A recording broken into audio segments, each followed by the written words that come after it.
యేసుక్రీస్తు నామములో అందరికీ నా హృదయపూర్వక వందనాలు. Praise the Lord. దేవుడు మిమ్మల్ని మీ కుటుంబాలను దీవించి ఆశీర్వదించును గాక. ఈరోజు దేవుడు మనందరి కొరకు తెలియపరుస్తున్న అద్భుతమైన వాక్య సందేశం విందాం. పేతురు రాసిన మొదటి పత్రిక 2వ అధ్యాయం 9వ వచనం. మీరు చీకటిలో నుండి ఆశ్చర్యకరమైన తన వెలుగులోనికి మిమ్మల్ని పిలిచిన వాని గుణాతిశయములను ప్రచురము చేయ నిమిత్తము ఏర్పరచబడిన వంశమును, రాజ్యులని యాజక సమూహమును, పరిశుద్ధ జనమును, దేవుని సొత్తైన ప్రజలునై ఉన్నారు. స్తోత్రం కలుగును గాక. దేవుని నామానికి మేము కలుగును గాక. హల్లెలూయా. అద్భుతమైన చక్కటి వాగ్దాన సందేశాన్ని, వాక్య భాగాన్ని దేవాదేవు మనకు తెలియపరుస్తూ ఉన్నాడు. మీరు చీకటిలో నుండి ఆశ్చర్యకరమైన దేవుని వెలుగులోనికి. ఏ వెలుగు? దేవుని వెలుగు. ఆశ్చర్యకరమైన వెలుగది. ఆశ్చర్యకరుడు యేసుక్రీస్తు ప్రభు. దేవుడు మనల్ని పిలుచుకున్నాడు. ఎక్కడున్నా మనం ఒకప్పుడు చీకటిలో ఉన్నాము, సమస్యల్లో, బాధలు, ఇరుకులు, ఇబ్బందులు ఉన్నాము, అంధకారంలో ఉన్నాము. ఆ పరిస్థితులను మనల్ని ఆశ్చర్యకరమైన తన వెలుగులోనికి పిలిచి ఉన్నాడు కనుక ఆ యొక్క పిలిచిన వాని యొక్క గుణాతిశయమును ప్రచారం చేయ నిమిత్తం, అనగా సువార్త చేయ నిమిత్తము, ప్రచారం చేయ నిమిత్తము దేవుడు అంటున్న మనల్ని ఏర్పరచబడిన వంశముగా మిమ్మల్ని చేసుకున్నాను, రాజులుగా యాజక సమూహముగా చేసుకున్నాను, పరిశుద్ధ జనముగా చేసుకున్నాను, నాకు సొత్తైన ప్రజలుగా చేసుకున్నాను అనే విషయాన్ని దేవుడు ఈరోజు నీకు నాకు తెలియపరుస్తూ ఉన్నాడు.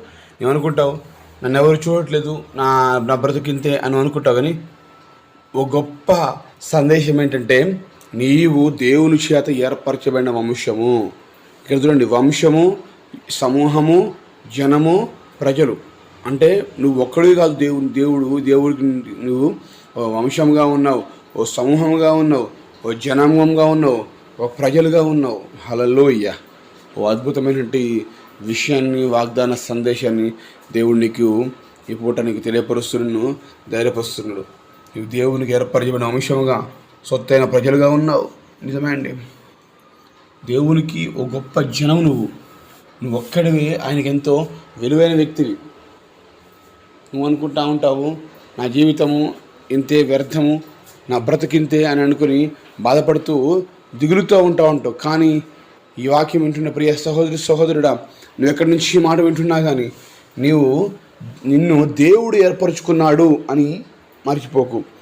దేవుడు ఒక వ్యక్తిని ఏర్పరచుకుంటే ఏ విధంగా ఉంటుందో మనం బైబిల్ గ్రంథంలో గమనించవచ్చు. ఒకవేళ దావీదు కావచ్చు, యోసేపు కావచ్చు, మోషే కావచ్చు, ఇంకెవరైనా కావచ్చు, దేవుడు ఏర్పరచుకునే వ్యక్తులు ఓ అద్భుతమైన స్థితిలో, స్థాయిలో ఉన్నట్లుగా మనం బైబిల్లో గమనించవచ్చు. ప్రియ సహోదరుడా, నా బంధువులు నన్ను లెక్క చేయట్లేదు, నా కుటుంబీకులు నన్ను ఆదరించట్లేదు, నా కుటుంబం నుండి కానీ, నా తోడబుట్టిన వారి నుంచి కానీ, నా యొక్క బంధువర్గం నుంచి కానీ నాకు ఎటువంటి సపోర్ట్ లేదు, ఎటువంటి ఆదరణ లేదు, ఎటువంటి ధైర్యం లేదు అని అనుకుంటూ బాధపడుతున్నావేమో. కానీ నీవు వారిని చూసి బాధపడుతూ దిగులుతో ఉన్నమాకు. కానీ దేవుడు ఇస్తున్నటువంటి గొప్ప వాగ్దానం ఏంటంటే, మీరు చీకట్లో ఉన్న మిమ్మల్ని నేను వెలుగులను తీసుకుని వచ్చినాను. ఎందుకొరకంటే మిమ్మల్ని ఒక ఈ వంశముగా ఏర్పరచుకోవడానికి, రాజులుగా మిమ్మల్ని చేసుకోవడానికి, దరిద్రలో ఉండడానికి, దరిద్రంగా పేదరికంతో లేమిడుతూ ఉండడానికి కాదు, రాజుల సమూహముగా మేము చేయబోతున్నాను. పరిశుద్ధ జనముగా, ఒకప్పుడు పాపంలో ఉన్నామేమో, నేడు ఇప్పుడు దేవుడు చెప్తుండు, పరిశుద్ధ జనముగా చేయబోతున్నాను. మీరు నాకు సొత్తైన ప్రజలుగా ఉండబోతున్నారు. అద్భుతమైన విషయం. 4 విషయ భాగాలు ఇక్కడ మనం గమనించవచ్చు. దేవుడు మనల్ని ఏర్పరచుకున్న వంశముగాను, రాజులైన యాజక సమూహముగాను, పరిశుద్ధ జనముగాను, సొత్తైన ప్రజలుగాను అనే విషయాన్ని దేవుడు తెలియపరుస్తున్నాడు. ఇంత గొప్పగా ఎవరు నిన్ను ఆదరిస్తారు, ధైర్యపరుస్తారు, బలపరుస్తారు? ఇంత చక్కటి విషయాన్ని ఎవరు తెలియపరుస్తారు? నువ్వు అనుకోవచ్చు, నా జీవితం ఇంతే అనుకోవచ్చు. కానీ బాధపడమాకు.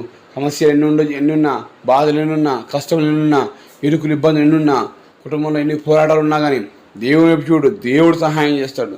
దేవుడు నీకు మేలు అనుగ్రహిస్తాడు. దేవుడు నీ పట్ల గొప్ప కార్యం జరిగింపచేయాలని ఆశపడుతూ ఉన్నాడు. పరిస్థితులను చూసి వెనక్కి వెళ్ళాలని అనుకోమాకు. దేవుని వైపు చూడు. దేవుడే కార్యం జరిగింపజేయబోతున్నాడు. కనుక ఈరోజు ఇంత గొప్ప విషయాన్ని తెలియపరుస్తూ నిన్ను దేవుడు ఏర్పాటు చేసుకుని ఉన్నాను అనే విషయాన్ని తెలియపరుస్తుండగా ధైర్యంతో ముందు సాగుదాం. ఈ గొప్ప వాగ్దానాన్ని సొంతం చేసుకోవడానికి వరకు ప్రార్థనతో, విశ్వాసంతో ముందు సాగుదాం. ప్రార్థన. మహాగణుడ, పరిశుద్ధుల, ప్రేమగల వందనాలు, స్తోత్రాలు. గొప్ప దేవుడు వందనాలయ్యా. ఈరోజు ప్రభువా తండ్రి, ఈ పూట మీరు మాకు తెలియపరిచిన వాగ్దాన సందేశం సూచిస్తున్నాం, గణపరుస్తున్నాం. ఈ దినమంతా ఈ వాగ్దానం ద్వారా మేము బలపరచబడ సహాయం దయచేయండి. మేము ఒకప్పుడు అయా కష్టములు నష్టములు చీకట్లో ఉన్నప్పుడు మమ్మల్ని అయా వెలుగులోనికి ఆశ్చర్యులు తీసుకొచ్చావు కదా. మమ్మల్ని ప్రభా ఏర్పరచుకున్న వంశంగా సొత్తైన ప్రజలుగా అయా నైనా ప్రభా పరిశుద్ధ జనంగా రాజులను యాజక సమూహంగా ఏర్పాటు చేసుకుని ఉన్నాను. ఈ వాగ్దానం మాకు తెలియపరుచు మమ్మల్ని ధైర్యపరిచేందుకు నీకే వందనాలు స్తోత్రం చెల్లించుకుంటూ కష్టంలో నష్టంలో బాధలో ఇరుకులో ఇబ్బందులు కన్నీళ్లతో అవమానంతో ఉన్న ప్రతి కుటుంబంలో నీవే కార్యం జరిగించి ప్రతి లేమిడి తొలగింపచేసి ప్రతి అనారోగ్యం తొలగింపచేసి మహిమ పొందమని కృప చూపించమని మమ్మల్ని మేము తగ్గించుకుంటూ మీ నామాన్ని హెచ్చిస్తూ నజరేయుడైన యేసు శ్రేష్టమైన కృతజ్ఞత వందనాలు చేసుకుంటూ అడిగి పెట్టుకుని పొందుకొనిచున్నాము మా ప్రియా పరలోకమున తండ్రి. Amen amen amen.